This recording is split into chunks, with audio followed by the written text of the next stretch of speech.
We've all heard of the numerous visions granted to Blessed Anne Catherine Emmerich, mystical scenes that pierced beyond the visible world.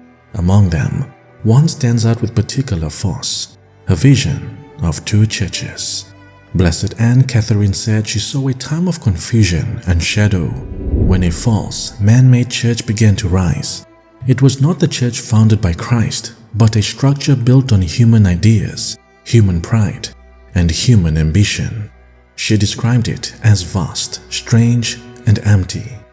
In her own recorded words, she said, "I saw a church being built, not of God, but according to human will, a church without angels, without grace." This counterfeit church appeared large, influential, and admired by the world, but inside, she said, there was no life, no reverence, no true sacraments. It was a mechanical edifice, a hollow imitation of the real bride of Christ. At the same time, she saw the true church, the one founded by Christ, passing through a profound trial, hidden, suffering, humiliated, a church that resembled her crucified Lord. She described faithful souls, priests, religious, and laity, clinging to the Eucharist even as darkness surrounded them. She saw them mocked, ignored, and pushed aside by those who preferred an easier religion, one adapted to the world rather than to the gospel. And yet, she said, this small remnant remained filled with grace. In her words, "I saw the church of Peter reduced and pressed down, yet shining with a holy light. It was the church of the small and faithful." Then came hope, for just when the burden seemed impossible, Blessed Anne Catherine saw the hand of God move with unexpected power. She saw the false, hollow structure begin to crumble, collapsing under its own emptiness.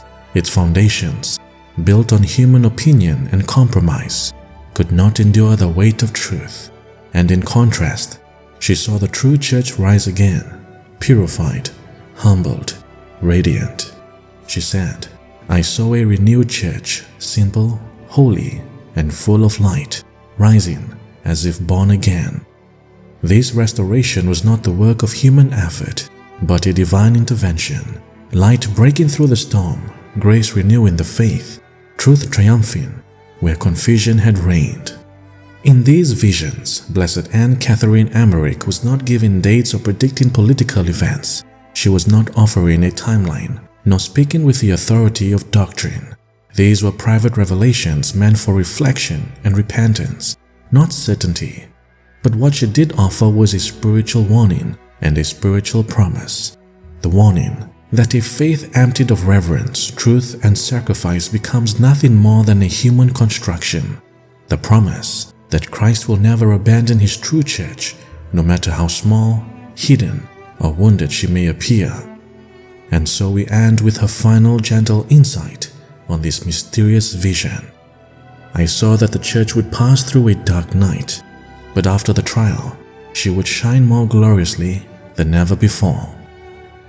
Whatever these visions mean in God's plan, they turn our hearts towards vigilance, fidelity, and hope. For even in the deepest shadows, the true light of Christ never fades, and the church, his church, remains his forever.